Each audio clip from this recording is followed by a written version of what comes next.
with Jerry Seinfeld, also another special guest here, Bob Roth, the executive director of the David Lynch Foundation. And we're all here because we all have something in common. We all practice Transcendental meditation, which I didn't know about until I learned it from you, and you taught me how to do it after Jerry introduced it. And I think people don't really understand exactly what it is and what a difference it's made in people's lives. You've been doing it almost your entire adult 40 years this year, 40 years of TM. Now, you just started doing it. 2 years. I'm in my second year. And you have this insane job, right? Which you've learned all about this morning. Yeah. You have to get up at like 9 at night to get here. And it makes all the difference. It makes a difference. It makes a huge difference. But it's very hard to explain. You know how I was describing it to somebody? I was saying, it's like having you know how your phone has a charger?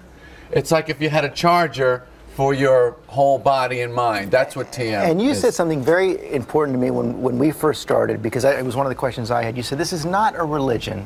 It's a technique. It's compatible with all kinds of religions. What it really does is try to get the stress out of your life, and now scientists are finding real health benefits. Well, the whole idea is that we have very active, noisy levels of the mind, that we sort of got to go here, got to do this, got to do that. But every human being has deep within a settled, calm, silent level of their mind. And this transcendental meditation is just an effortless way to have the active, excited mind settle down, experience that inner calm. At the same time, the body gains a very deep state of rest.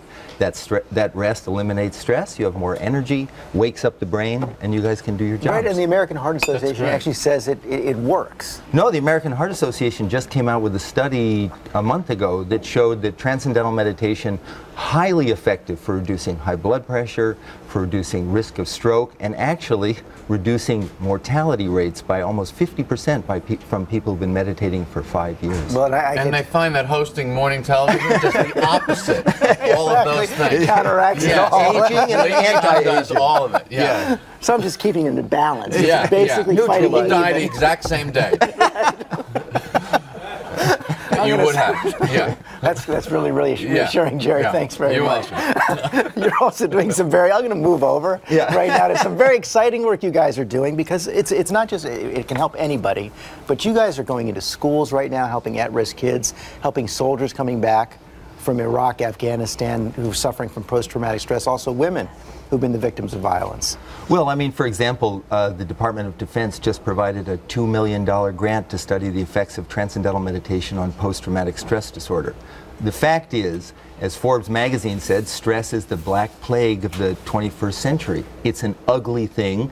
It can't be prevented. It can't be cured by conventional means. And now this technique, this particular meditation technique, has been shown to be highly effective in eliminating post-traumatic stress disorder. And so it's being used in schools where kids have, or they're young children in the urban centers have the same symptoms of PTSD as soldiers coming back from Iraq and Afghanistan. It's interesting that something so ancient and traditional, and not a religion, and not a philosophy, and not a change in lifestyle, anyone can do it, that something that simple can have such a profound impact on very modern ailments. And we're seeing, as you say, the government get involved and really try to promote it and really multiply the good and the difference that can come from it all. There's a military college in Vermont called Norwich University, and the president, Admiral Schneider, he feels, we're offering TM there to his cadets, he feels that this should be a part of basic training because it adds resiliency. It adds resiliency, so the immune system to stress is strengthened. Bob, Jerry, thanks for coming in and talking about it. Thanks, George. Okay.